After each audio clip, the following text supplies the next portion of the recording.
Can you pause this video for a few seconds and see if you can solve for the value of x? Okay, good. Now, let's see if what you've done is the same thing with what I'm going to do. Let's compare our method and our answers together. Yeah. Here I have 10 to the power of x plus 100 to the power of x equals to 1000 to the power of x. So the first thing to do is to rewrite this given equation. This is going to be 10 to the power of x plus 100 to the power of x. Let's move this to the left-hand side, which is minus 1000 to the power of x, which is equals to 0. Now, I'm going to express this as powers of x. So this is going to be 10 to the power of x plus 100 can be written as 10 squared to the power of x minus 1000 written as 10 to the power of 3 to the power of x equals to 0. Recall, the rule of indices that when you have a to the power of mn is equal to, you can switch the position of the power. It's still going to be the same since they are separated by multiplication. So here, I'm going to rewrite this as 10 to the power of x plus 10 to the power of x squared minus 10 to the power of x cube equals to 0. This is where it gets interesting. Now, let y to be equals to 10 to the power of x. Now, this is going to be my y plus this is going to be y squared minus this is going to be y cube equals to 0. Next is to rewrite this given equation. This is a cubic equation, so we move it to the other side. Y cube minus y squared minus y equals to 0.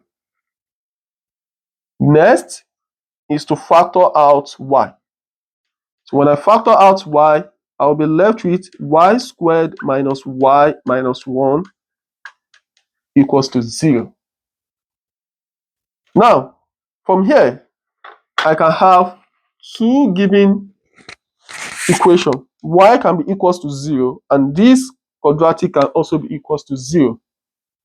So here I have y equals to 0, and I have my y squared minus y minus 1 equals to 0. So here I have two values for x, y. So let me call this my y1. Okay, and let me box it. Let's solve this quadratic. To solve this quadratic, the easiest way to do this is to use the quadratic formula approach. And to do that, here we're going to say the coefficient of y squared, I'm going to call it a, which is 1. The coefficient of y here, I'm going to call it b, which is negative 1. And this constant is going to be c, which is negative 1. And using the quadratic formula approach, that is y equals to negative b plus or minus the square root of b squared minus 4ac. Everything divided by 2a. Now, let's plug in these coefficients. So y is going to be equals to negative, b is negative 1, plus or minus the square root. B squared is negative 1 squared minus 4 times a, which is 1, times c, which is negative 1. Everything divided by 2 times a, which is 2 times 1. Now, let's simplify. So yeah, my y is going to be negative times negative, which is 1, plus or minus the square root of negative 1 squared is 1. Negative times negative is positive 4 over 2. And from here, you can say that y is going to be equals to 1 plus or minus 1 plus 4 is what? 5 over 2. This is what you've got. And from here, you can say that y equals to 1 minus root 5. I'm going to call this my y2. over 2, and my y3 is going to be equals to 1 plus root 5 over 2. Now, we have this. We have y2, we have y3. Now, next, our objective is to get x. But now we've gotten y. We've gotten three values for y. How do we get your x? Now, coming back here, looking at this, you can see that we say that our y equals to 10 to the power of x. Then I will have to come back to this. From here, let's see, since we've gotten three values for y. So here, our 10 to the power of x is equals to y, right? But when your y is equals to 0, so we want to see, will your 10, this is the first part, will 10 to the power of x be equals to 0? For what value of x will make 10 to the power of x to be equals to 0? Think about this. There's no value for x.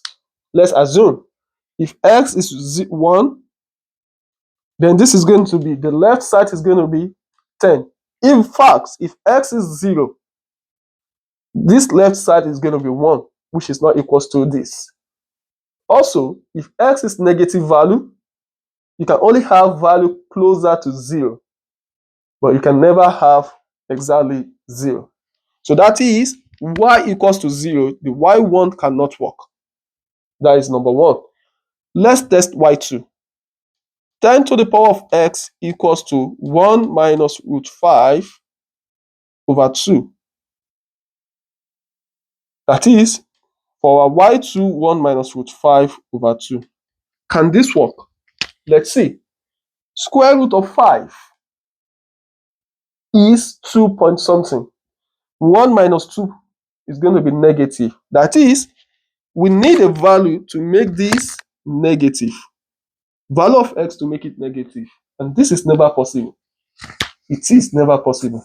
So that is, this second also is not going to work. What about the third part, which is very interesting, which I believe is going to work, because we want to get the solution, which is, although sometimes it doesn't really work like that, but let's see if you're going to have any solution for x. Now, to do this, for the third part, 10 to the power of x equals to 1 plus the square root of 5 over 2.